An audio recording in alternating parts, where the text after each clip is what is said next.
So, we are continuing in the journey. We are on the journey. Have you noticed? Yeah, we're on the journey.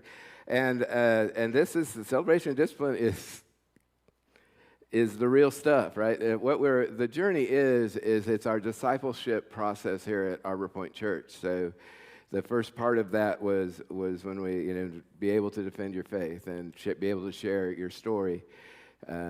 And then we went to the Sermon on the Mount, and now we're in Richard Foster's Celebration of Discipline, and we are to week 9, which got a few more weeks to go.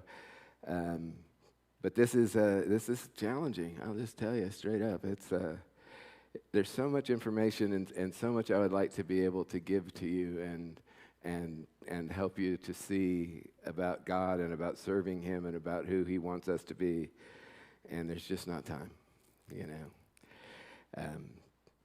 So, you ready? Let's launch in on the journey. Today we're going to be talking about service, as Mike mentioned. And what I'd like for you to do to start this out is just kind of sit back. I'm going to talk about something that happened on Passover several years ago, back when the disciples and Jesus were still around. It's been a few years. So picture this setting, if you would.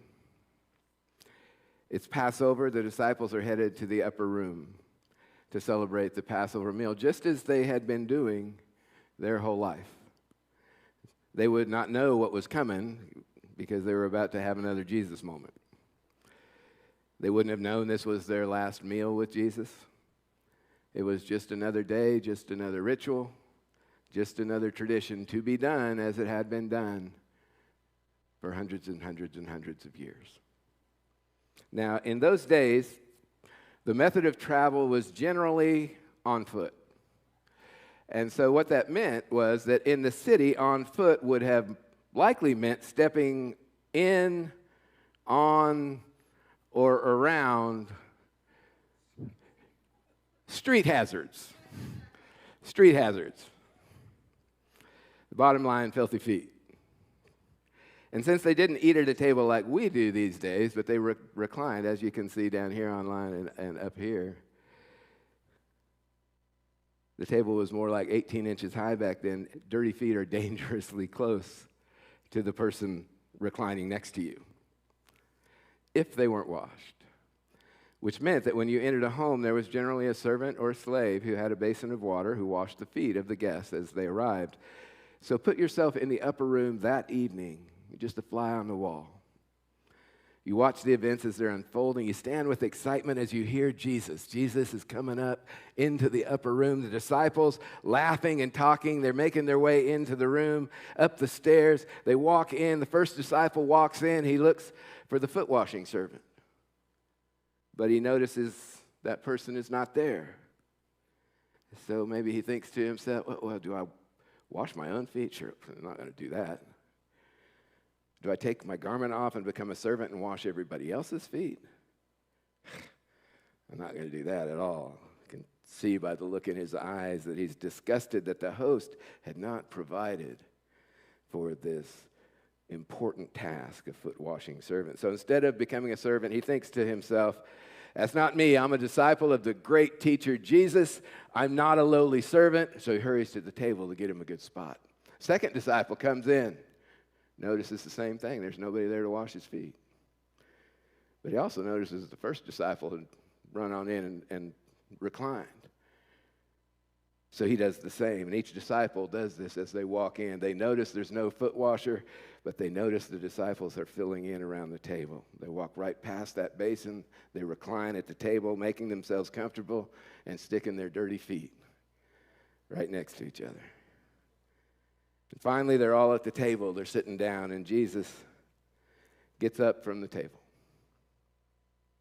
He walks over to the water basin and begins to take off his outer garment. He looks at the disciples. They're sitting there waiting to be served, looking back at Jesus, wondering what he's doing. Maybe Jesus was thinking something like, unbelievable. Father, don't these guys get it? I talked to them till I'm blue in the face and they still don't Get it? What more do I need? 3 years of sermon after sermon, illustration after illustration, confrontation after confrontation, and not one of them is willing to serve his brothers. But what's even more heartbreaking, not one of them was humble enough to serve Jesus. After giving every chance for one of them to take the role of a servant, Jesus picks up the servant's towel.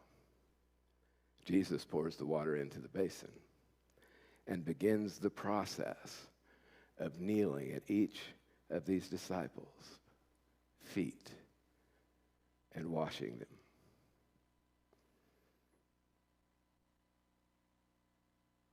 So after washing all of their feet, and by the way, this includes Judas, he returns to the table and he says, "You call me teacher and Lord, and rightly so, for that is what I am. Now that I, your Lord and teacher, have washed your feet, you also should wash one another's feet. I have set you an example that you should do as I have done for you. I tell you the truth. No servant is greater than his master, nor is a messenger greater than the one who sent him. Now that you know these things, you will be blessed if you do them." The call from Jesus to the disciples, and each one of us as the modern day disciples, is to become a servant. To become a servant, not just to serve, and we're going to talk about that a little bit. But if we're really to speak the truth about serving, many of us are not really that thrilled at the prospect of becoming a servant. Because the call of Jesus is not just to serve, but to be a servant. Foster said this. He said, "In some ways we would prefer to hear Jesus' call to deny father and mother, to deny houses and land for the sake of the gospel, than his word to wash feet. Radical self-denial gives the feel of adventure. If we forsake all, we even have the chance of glorious martyrdom. But in service, we must experience the many little deaths of going beyond ourselves. Service banishes us to the mundane, the ordinary, and the trivial." A few months ago, I used a passage from a writer named Edwin McManus, and he talked in there about moments. And he had a similar message because he said, you never know which moment is going to be the life-changing moment for you. And they're found in the most mundane and menial of things. It's not always a star in the sky, or it's not a fireworks going off. It's often found in small things. And it might turn out to be the most life-changing thing ever. We don't know. Foster's words are not easy. They fly in our face. They're words that step on our toes. And to be honest, there are many who just don't like to serve. You know, a lot of reasons why. I've been in church now a long time. These are found in every church. One is we think if we're quick to serve, then people will take advantage of us. You know, can't let people take advantage of us. So we check out if they're worthy of our service. We wonder if anyone will see us serve, right? So they'll think, hey, look, there's a person doing what they're supposed to do. They'll think more highly of us. We think the work is beneath us. Well, I'll do this, but I'm not going to go wash the floors. I'm not going to vacuum the carpet. I'm not going to do that stuff. Not going to clean any toilets, but I'll go paint and I'll, We stand in judgment of the person or people we're supposed to serve. I'll just leave that hanging there. And the last is we simply just don't want to do it. I don't want to serve. Not today. It's a funny thing. Serving comes in all different shapes and sizes and different places and times. John Ortberg wrote a book called The Life You've Always Wanted. And he talks about this in his home. He spoke about serving taking place at home. He explained when the baby cries in the middle of the night, he would fake being asleep. And then as his wife is leaving the room, he would say a few words in a groggy voice as if he would have gotten up. But he was just too tired. So she went and he slept. He gets the credit for wanting to help, just a little too late. So he gets the luxury of staying in bed and falling asleep. But what would happen?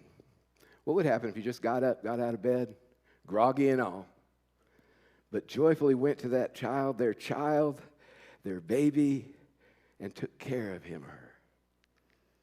Maybe giving thanks that the child is alive, that he's God's gift to he and his wife. Instead of being resentful, he would be blessed.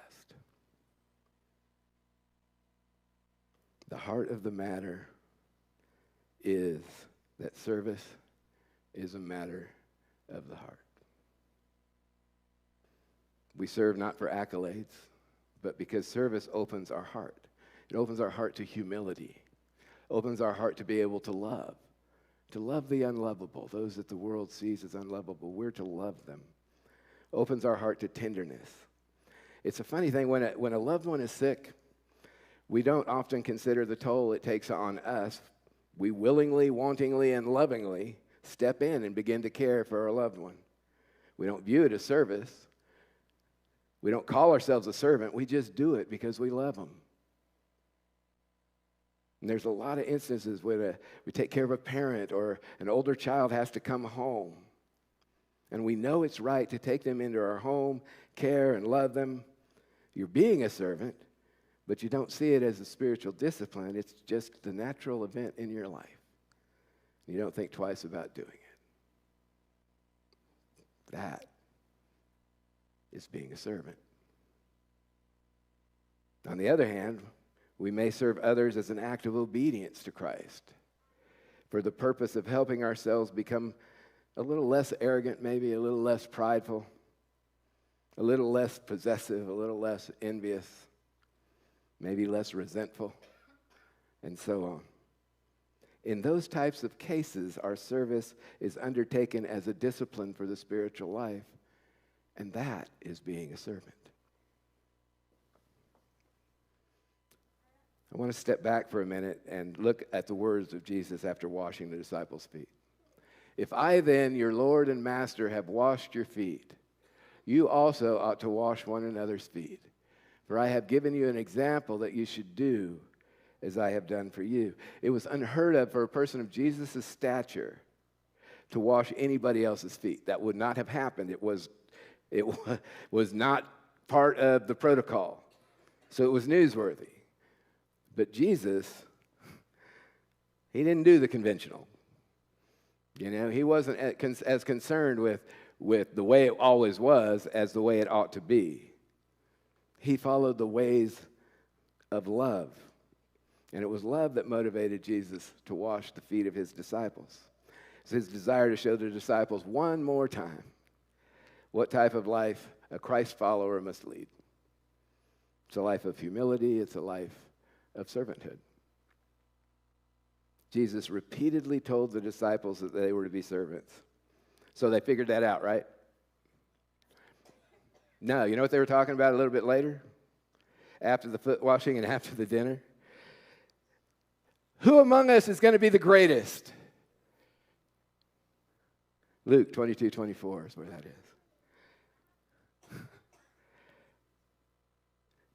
It's mind-boggling. It's just, this lesson, this amazing lesson taught. This is what it means to be my disciple. And minutes later, I wonder who's going to be the greatest among us. Probably underneath that is, I wonder who's going to be the bottom of the rung.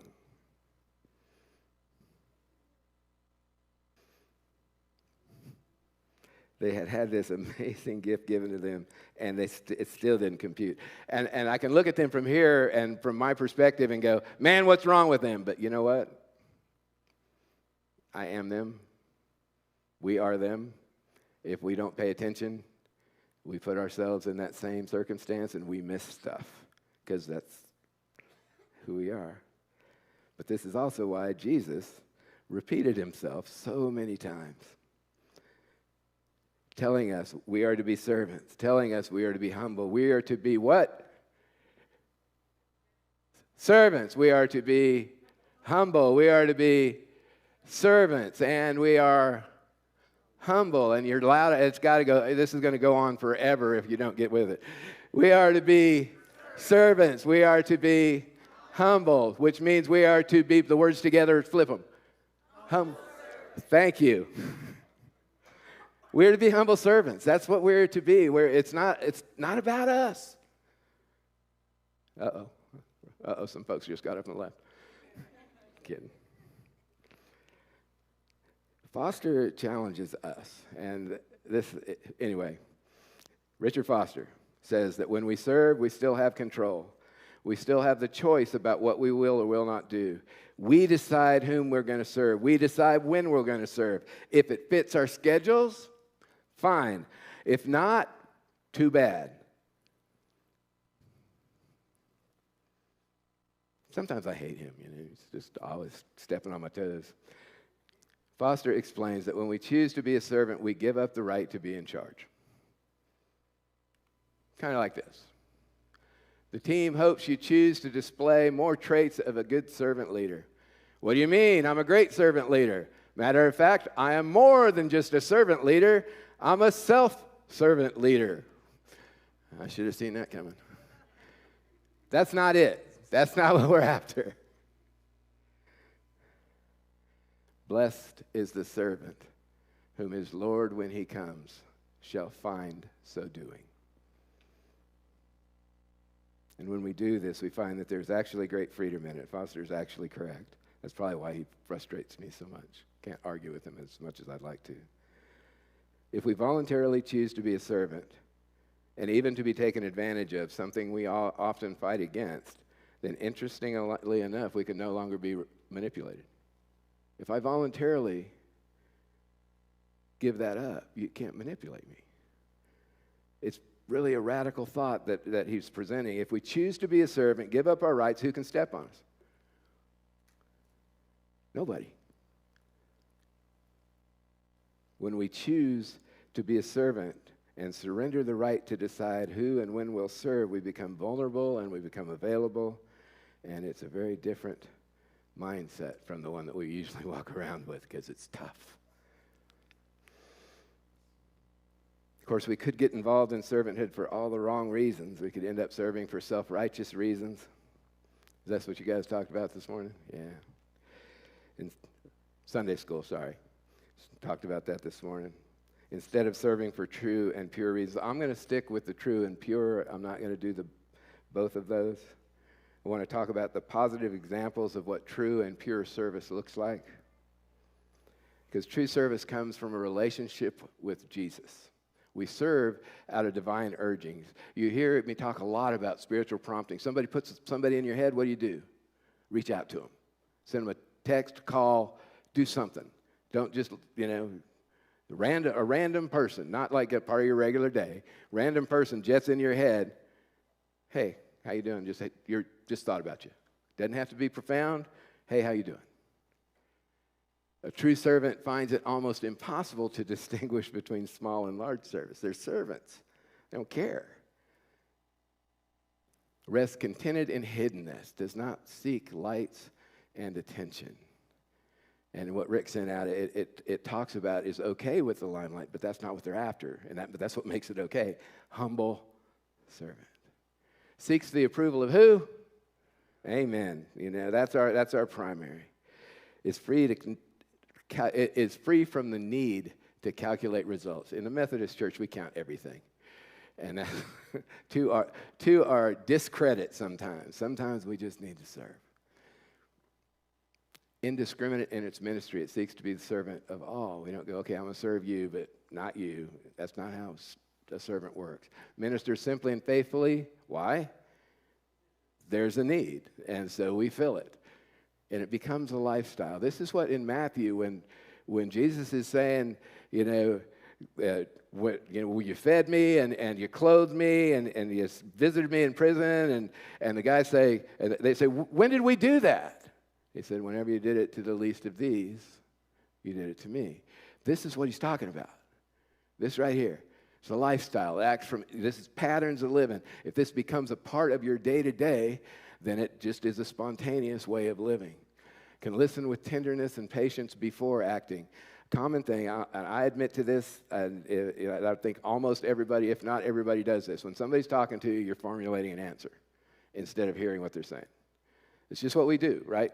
The conversation, and you're saying something, and I should just be, listening. But then but I'm not. I'm a counselor, right? So I got to think 3 steps ahead about, okay, this is what and so, that's not what we're talking about here. Just be present. Be present. Interestingly, true service builds community. Doesn't tear it apart. It draws, binds, heals, and builds. Foster said this. He said, service is not a list of the things that we do, though in it we discover things to do. It's not a code of ethics, but a way of living. To do specific acts of service is not the same thing as living in the discipline of service.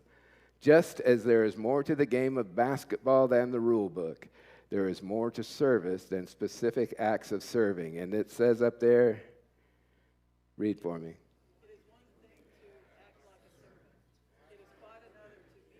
It is one thing to act like a servant, but it's quite another to be a servant.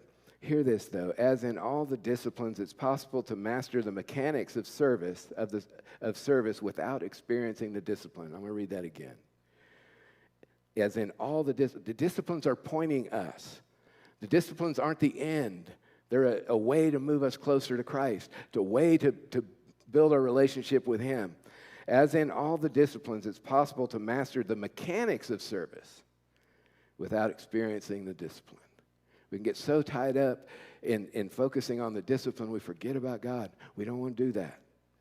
So what does that look like in our lives? Hiddenness. Hiddenness pushes against our fleshly desire for notice. Hidden service lets folks out there who we serve without them knowing it, that lets them know there's somebody in this world that cares about them. And they may never meet you, and they never know who you are. And sometimes that can save a life. Just that somebody somewhere cared enough to help me. That's spiritual service. Service is small things. Find ways to do small things for others. Francis de Sales said this, said, great virtue is like sugar. Small service is like salt. Salt is everywhere but important in our day-to-day life, right? It's preservative, it's flavor. We add salt, it's in our throughout our day. Sugar, less so, although in America today, I can almost argue that sugar's everywhere too. But sugar is less so. It's like big acts of serving. Large tasks cause sacrifice for a moment. You can go on a mission trip for a week and then come back and you're done, right? But small tasks require more constant serving. It's the day to day. All of it's important, but why are we doing it? Guarding the reputation of others is service. Don't take part in gossip. Don't take part in slanderous talk. And now Socrates is not a Christian, but he has a thing called the triple filter test. Churches are notorious for gossip. Just so you know, it happens everywhere. It's happening here. Sometimes it flares up, sometimes it doesn't. But use this test. The first filter, Socrates explained to his acquaintance who was coming to tell him something. He says, have you made absolutely sure that what you were about to say is true? Have you made absolutely sure it's true? The man shook his head. No, I actually just heard about it. And Socrates said, oh, cut him off. So that was test 1. So you don't know for certain that it's true. Is what you want to say something that's good or kind? Again, the man shook his head. Well, no, actually just the opposite. That was test 2. Socrates stopped him. So you're not certain that what you want to tell me is true, and it isn't good or kind. One filter still remains, though, so you may yet tell me. That is usefulness or necessity. Is this information useful or necessary to me? A little defeated, the man said, well, no, not really. Well then, If what you want to say is neither true, nor kind, or good, or useful, or necessary, please don't say anything at all. Man, if we operated like that, that would cut a lot of junk out. By the way, what's that say? Foster covers service of common courtesy, allows others to serve, a service of hospitality, service of listening, service of bearing the burdens of each other, it's a service of sharing the word with each other, and more. This is the book we're talking about. Would somebody like a book that doesn't have one? There you go. Absolutely. This is a classic for a reason. It's not a brand new book. It's been around a while, but there's a reason that it is. And I could go into all that other stuff, but then you'd get mad at me for keeping you here past 3 o'clock. So let me close. Mark 10, 42 through 45. Jesus called them together and said, "You know that those who are regarded as rulers of the Gentiles lord it over them, and their high officials exercise authority over them. Not so with you." Say that with me. Not so with you. Instead, whoever wants to become great among you must be your servant, and whoever wants to be first must be slave of all.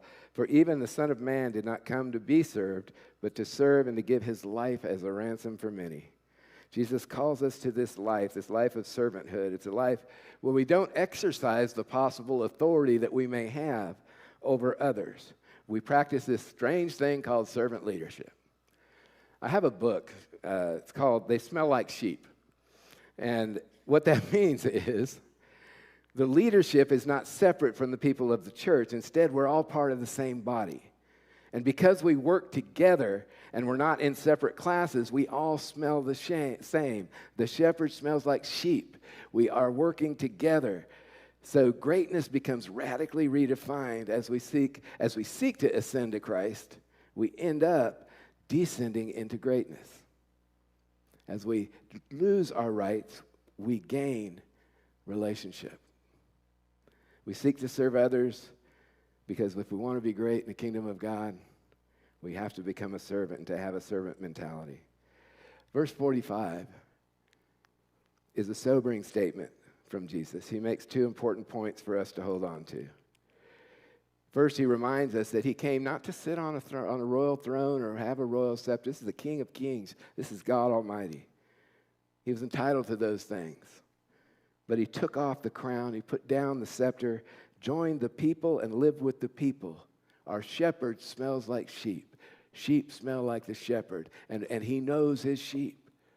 He knows his sheep. We know our shepherd. And secondly, and what we must recognize as the ultimate example of servanthood comes in the final part of the verse. When Jesus explained that he came not only to serve. The greatest act of servanthood came in him giving his life. He gave it as a ransom for you and for me to save us. His death on the cross is the ultimate gift of servanthood from Jesus to us. Now, our call is to serve God, not out of guilt, but out of joyful obedience for what he's done. God himself came down. He loved us so much. Came not to condemn, but to save. That's somewhere in John 3, I think. As we serve God, we serve one another, and we do this because of our faithfulness to God. If you don't know this Jesus that we're talking about, hang out afterwards. I'd love to talk to you. I'd like to talk to you about who he is and how much he loves you and that he died just for you. I close this morning with this. We serve not to receive any type of gain. Rather, we serve with humility because it leads us to Christ likeness. We want to be like him. And if we can become more like him, our world and the world will change forever. Amen. Michael.